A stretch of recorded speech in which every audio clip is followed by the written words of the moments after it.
Hello, everyone. Today's episode is inspired by a couple of beautiful conversations I had with clients recently where they asked me how I managed to heal so many things around my parents and the parenting that I experienced and my family dynamic, and in a way, have them come along on this journey with me in so many ways. And I'm going to start with a story of probably about a decade ago where I went to see a psychic. It's probably one of the only times I ever did that, because I am a believer that no one can tell you your future because you create your future. And sometimes it can be fun to go and do that stuff and get a bit of confirmation or clarity from the beyond. And this psychic told me about the journey of growth and how it would be combined between my parents and I, and at the same time, not on the same level. So for those listening and not watching, I'm doing some movement with my hands where there's a line on the top and a line just underneath. And so she did this and she explained that you're going to go on your path and your growth, and you're going to learn all sorts of things and have all sorts of realizations and build things and do all this stuff. And you're going to want your parents to do the same types of work as you, to do the same levels of work as you, to have the same amounts of breakthroughs as you. But the more that you try and pull them up to where you are, the more that they might resist, and the more frustrating it's going to be for you. Instead, focus on your path, focus on your growth, focus on being what you need to be to go to that next level and the next level and the next level. And the more you do that, the more they're going to, just not on the same level, if you will, on the same layer in the same exact way. And for many years, I was like, yeah, cool. It's not happening. It's not working, or whatever was going on. And I wasn't seeing the beauty of my parents' journey at the same time as I was trying to find the beauty of mine in all of the contrast that I created and experienced over the years. And yet we're at a point now where it's so phenomenally obvious that that was true.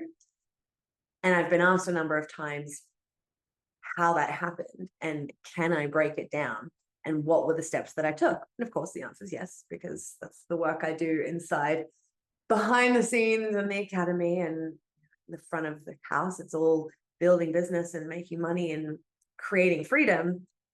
But behind the scenes of that is these beautiful layers of healing and reconnecting and remembering.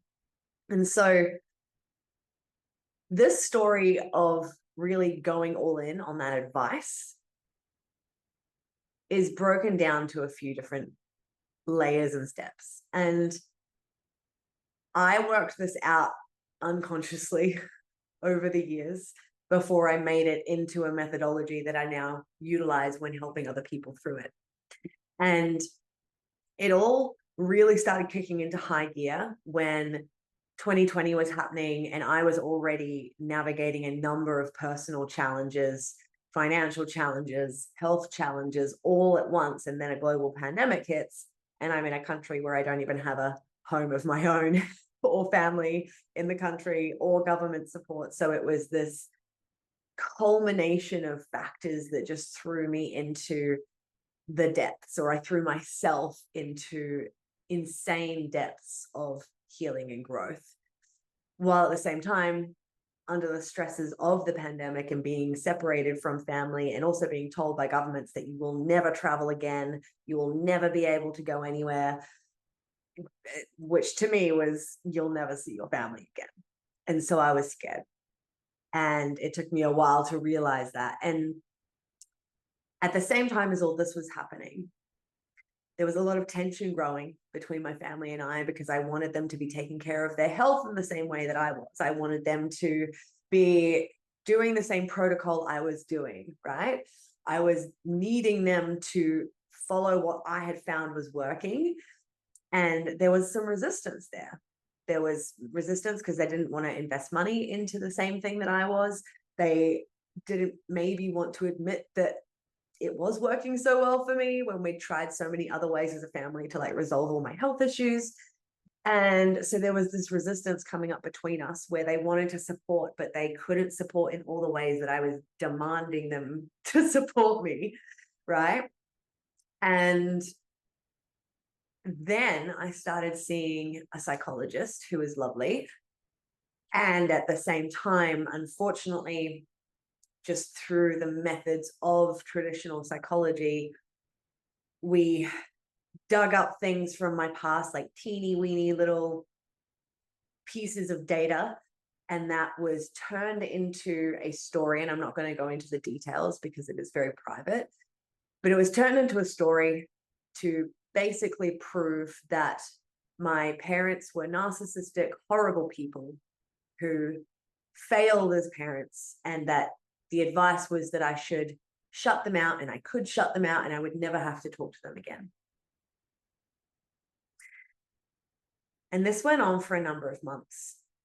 And in the midst of this beginning, I had a conversation with my family and said, I'm not going to talk to you for a while. I have so much going on in my head. And we're at this point of resistance where you're not doing the things I want you to do. And I remember saying so clearly, I love you. I want to know, can you just tell me that you're going to do something to ensure that you're getting healthier and you're supported and you're okay? Because I need you around. I need you to stay around for a bit longer. Like, I need to know you're going to be alive for like the next 10, 20 years, please.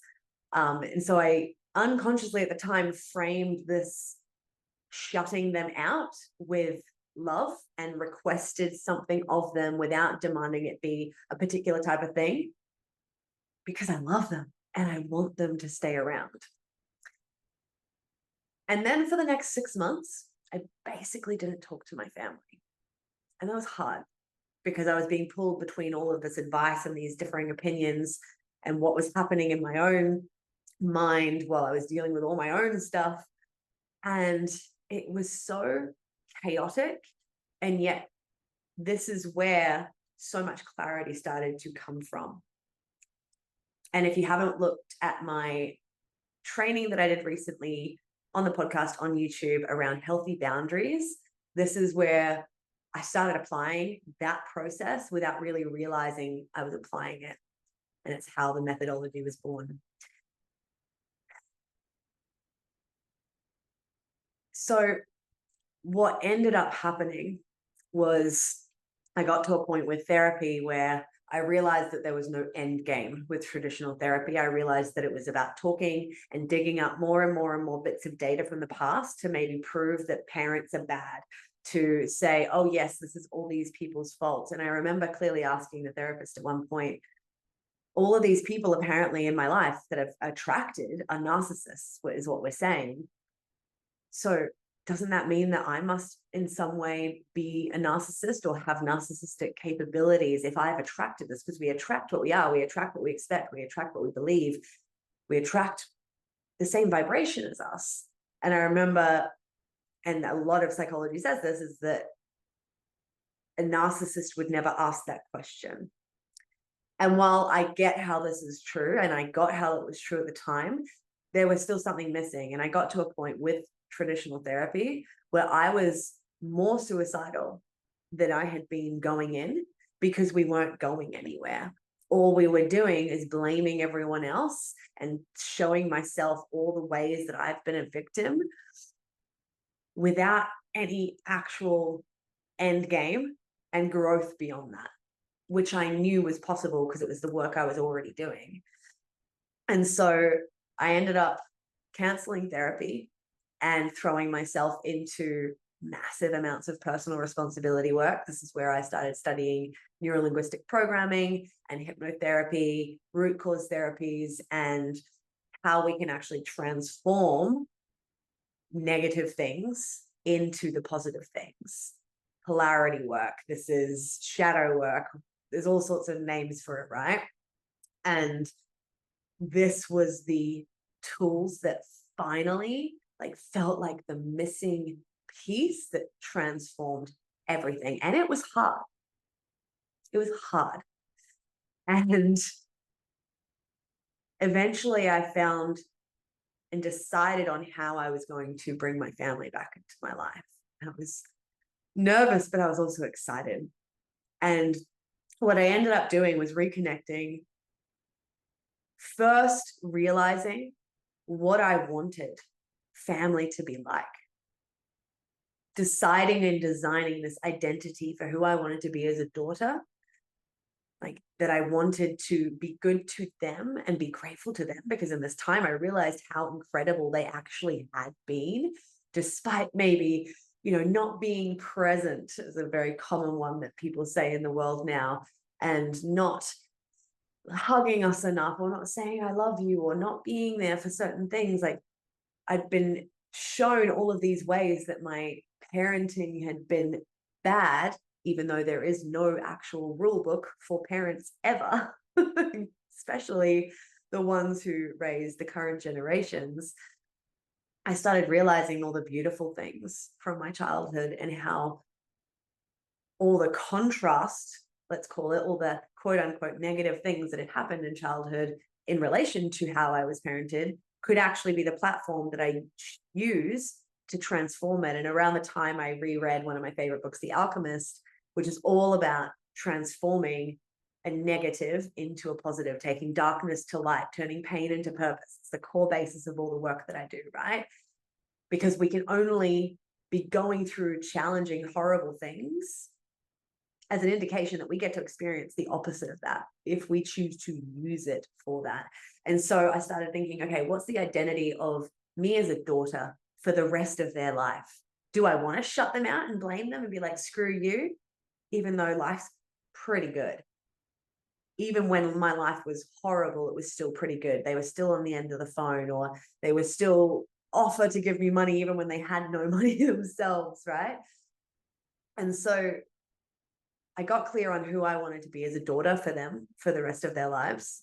I got clear on the things that just clearly weren't working when it came to our interactions in our relationship, conversations that just maybe weren't a good idea because they were pointless and created negativity in the conversation. I recognized behaviors in them that I didn't want to repeat because I was learning that they were limiting behaviors, right? Like complaining or gossiping or pointing the finger of blame, thinking rich people were evil, all of these programs that they were just passing on because that's what they had learned and what had gotten them through. But they weren't going to work for the big new future I was creating and the cycles that I wanted to break. And again, this doesn't mean that they were wrong or bad, because I needed to learn those things and live in that way to realize that I didn't want it and that I wanted to create something different, right? And so we had what I now call with my clients the pre-game conversation, where we've gotten clear on what we actually want the outcome to be in life for the people involved and for ourselves. And then we communicate and go, okay, this is what I'm doing. I'm deciding to do this massive growth thing. I'm deciding to create a whole bunch of new life experiences. I'm deciding to build a business. I'm deciding to heal our problems with money, not them. They haven't necessarily decided that. In a lot of cases, our parents are freaking tired. They've been working their asses off all their lives. So the people in our lives haven't always decided to come on this journey with us, even though they're going to be on this journey with us in some capacity. So the communication piece is, I've decided to go on this growth journey because I want this outcome to be amazing for me and for us. And that means that I'm going to change, which is going to be uncomfortable for me.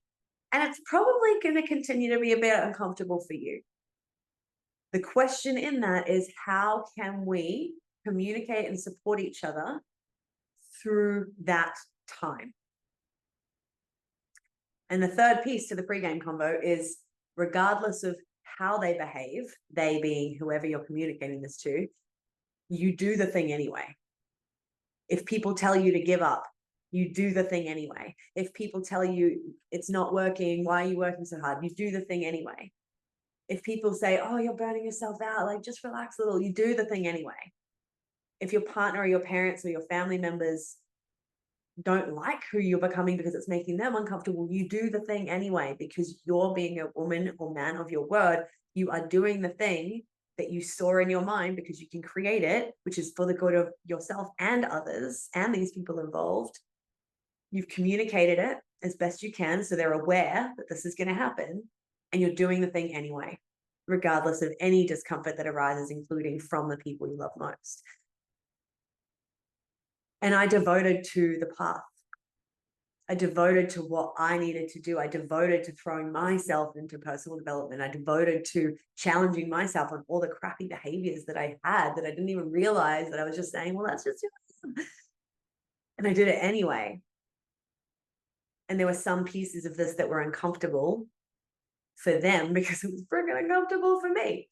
And so the next thing that we did was, in that conversation and in many conversations since that time, which was, many years ago now, we created new strategies for communication and for accountability, and not just between us, but even with them. So at one point I went home for a couple of months in 2021 or 2022, and it was intense. My parents actually both asked me if I would coach them on their different situations. So we went all in. It was a gnarly couple of months.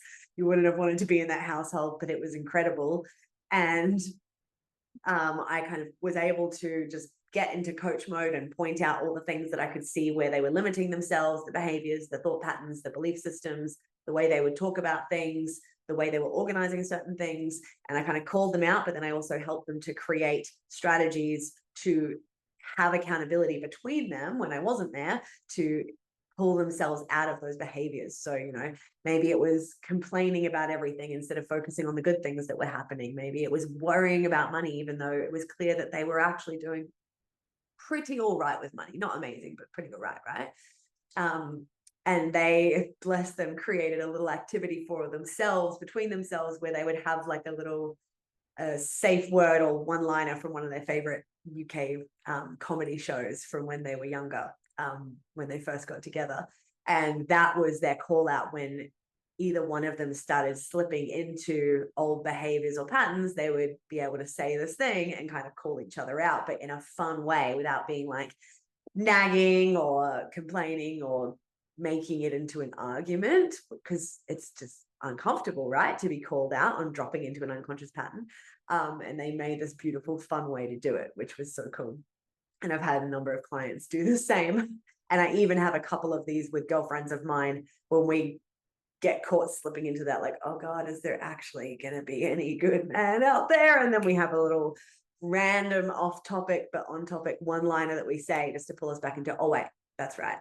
That's right. That's right. Pick the new behavior, pick the new story. So that can be such a really fun thing to implement.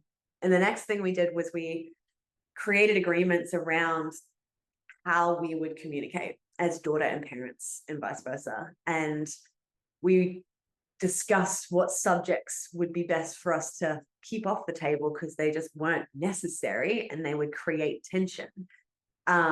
We recognize subjects that we could talk about that were really beautiful, like what's going well this week, what are we excited about, what are we looking forward to, what are we currently working towards, so that we can play with that creation conversation instead. And one of my favorites that I challenged them on was to tell me stories of the past, because so much of the time we get so stuck in just talking about the problems that are happening in the present and all of these behaviors that we all can drop into, whether it's with family or not. And so many of us don't know anything about our parents or our family or even our friends' past, like the good stories. And so my pattern interrupt, my little one-liner that I would say if we were on a call and mom or dad started slipping into an old story or pattern of behavior that we'd agreed they were going to change, I would say, okay, now it's time to tell me a story of the past. And where I would say it in some similar words, right? And in this, I got to learn so many cool things about my parents, about myself before I was conscious. I got to learn my conception story. I got to learn my birth story, which is wild. I got to learn about how my parents got married, which totally blew my mind because you have this image in your head just from pictures that you see or whatever. And it was totally freaking different. We're just like common British people, really. But the pictures were so pretty and perfect. But really, the story is like, oh, let's just get married. Oh, cool.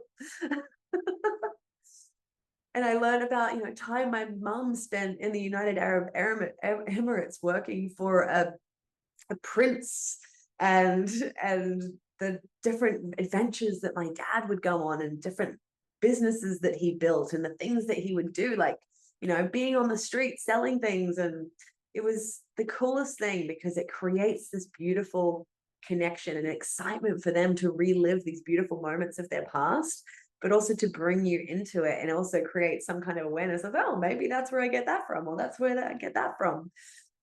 It's created so much enjoyment in our conversations, and I wish that for every single person who has that available to them. Now, I recognize at this juncture that not all people are able to connect with their parents. Perhaps they've passed away, perhaps things did get so bad that that's not possible. And a lot of this can still be applied in here. I've worked with clients whose parents have passed away either well before we met or literally as they started working with me. That's actually happened about 3 or 4 times now. I've helped people utilize these tools with parents who are still alive, but very much in zones where they're not open to any kind of work on themselves or on their relationship or any of it. And this is understandable.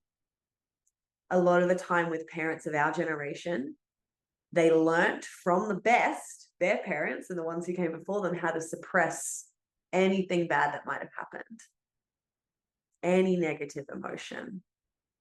And so they're actually just doing the best they can with the resources they have, the beliefs that they have, to just stay out of it. And while with new knowledge, we know that it would be great if they faced it. You don't need them to face it. You don't need them to change in order for you to have complete, beautiful transformation for yourself, for your loved ones, and for the families that you'll create. Okay? The final thing that I love that we did, and that was said definitely in a emotional way when I first said it to my parents. At this point, I'd lived by myself overseas for well over a decade. And this was my choice. I've fallen in love with other countries that are just beautiful and a lot healthier for me than where I grew up. And for all of those years, I was pretty busy. And so were my parents. And the times that we would get to actually connect and talk with each other was so few. And I noticed over a decade that the only times we would talk to each other is when I called them.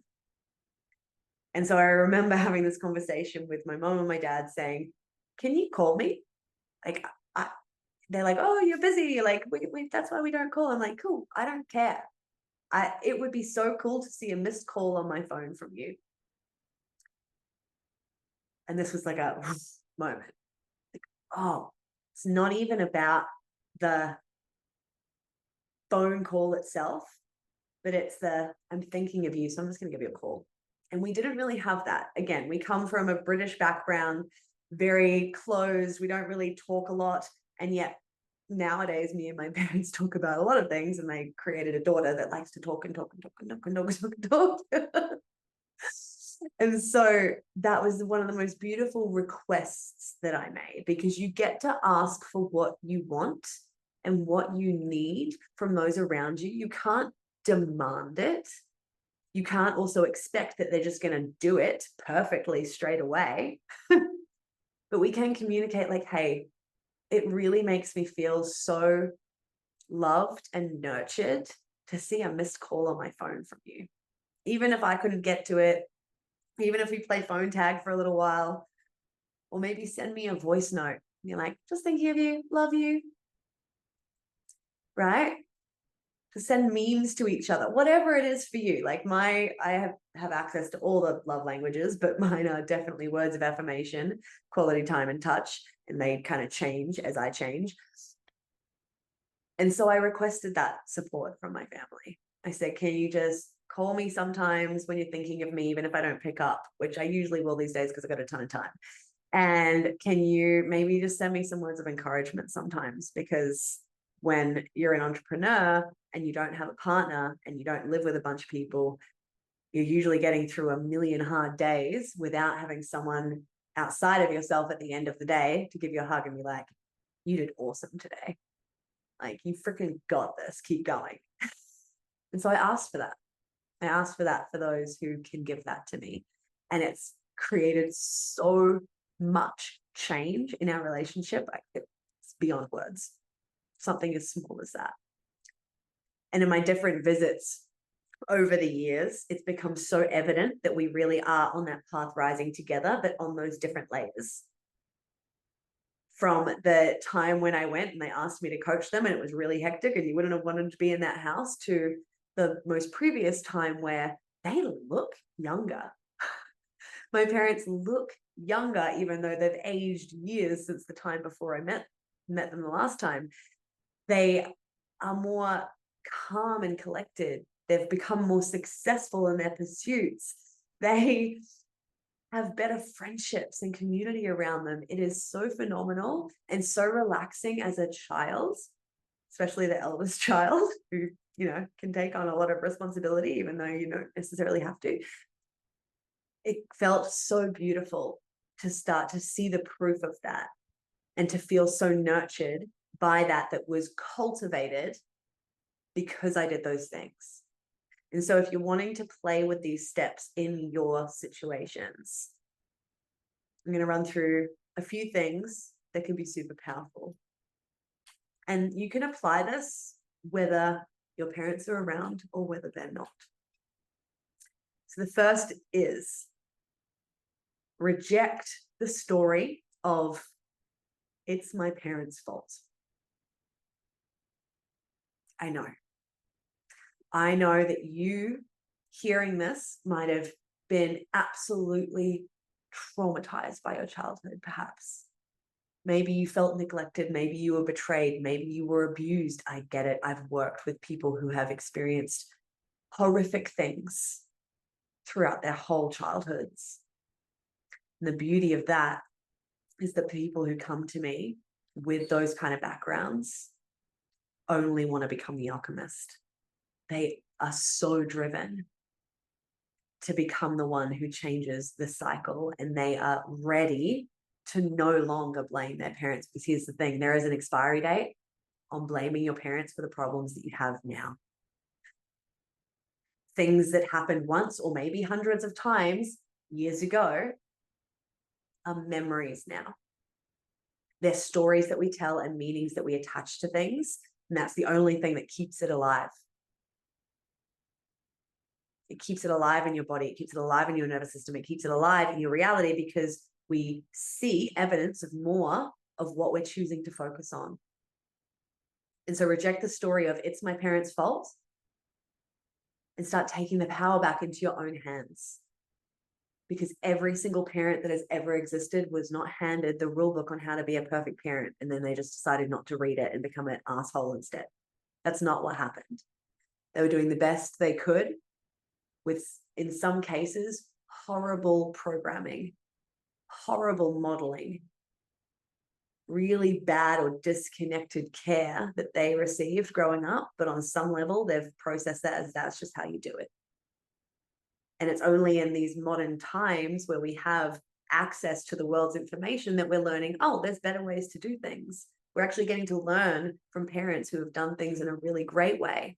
That doesn't mean we then turn to all the parents who did it any other way and go, you're bad, you're wrong, you screwed up, and it's now your fault that I'm this way, right? There's no power in that. There's no healing in that. So take back the power and quit the blaming. Secondly, lead first. Be the change you want others to model in you. Be the love that you want to receive. Be the behaviors that you want the people around you to be towards you, regardless of whether they're being it or not. We cannot inspire anyone else to change themselves by yelling at them, screaming at them, or demanding them to. The only way anyone around you will change is by you leading the way. And this is hard. This is hard. The majority of women who come to me are just like me. They were the ones who are going first. And when you're going first, you think you're crazy. Everyone else thinks you're crazy. Like, you just, that's weird.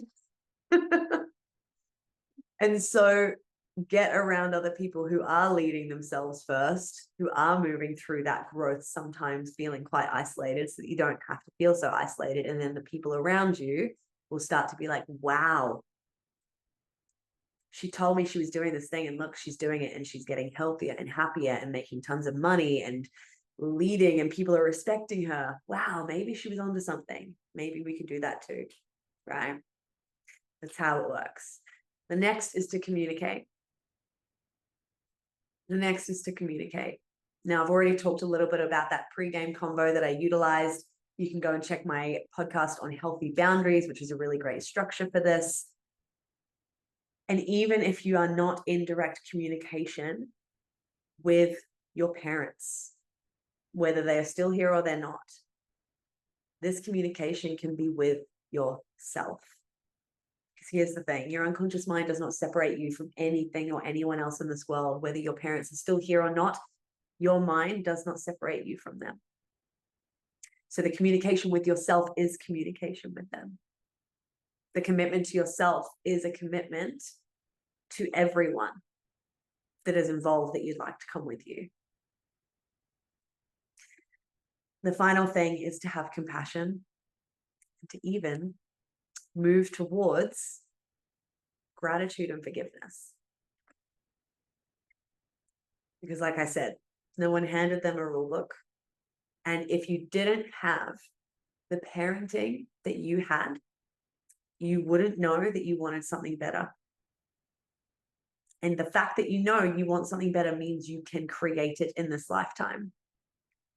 We cannot create it by being against the thing that made us realize that we can create it.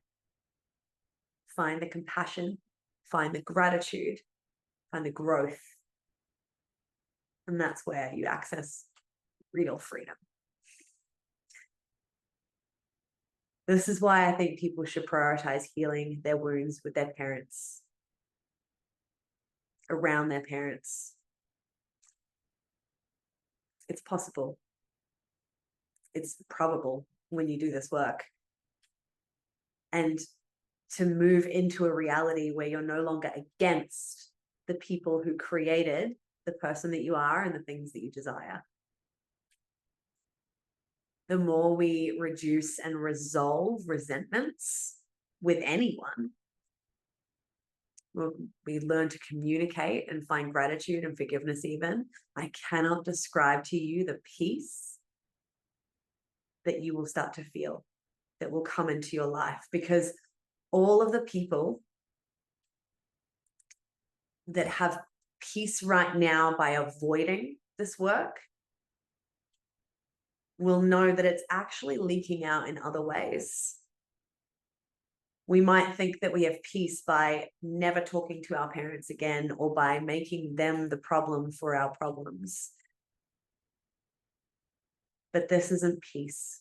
This is a teeny tiny avoided taste of peace. The peace that comes from recognizing that that was the best way that it could have happened for you to create what it is that you want is a peace unmatched by anything else. And when we're in peace of avoidance, when I say it leaks out in other ways, the avoidance of resolving the resentment with a parent is going to leak out in things like money problems in your life, reactivity in your relationship, health problems in your body. it comes out somewhere. It cannot be pushed away. Energy cannot be destroyed or created. It can only be changed. And so that energy that you have around your parents, you can't make it go away because it's going to leak out in other ways. You cannot just make it something else because that's just not reality. You can transform it and change it and evolve it. And that's where you heal. That's where you access peace. And it's also how you manifest the desires that you have to break the cycles and experience a different way of living.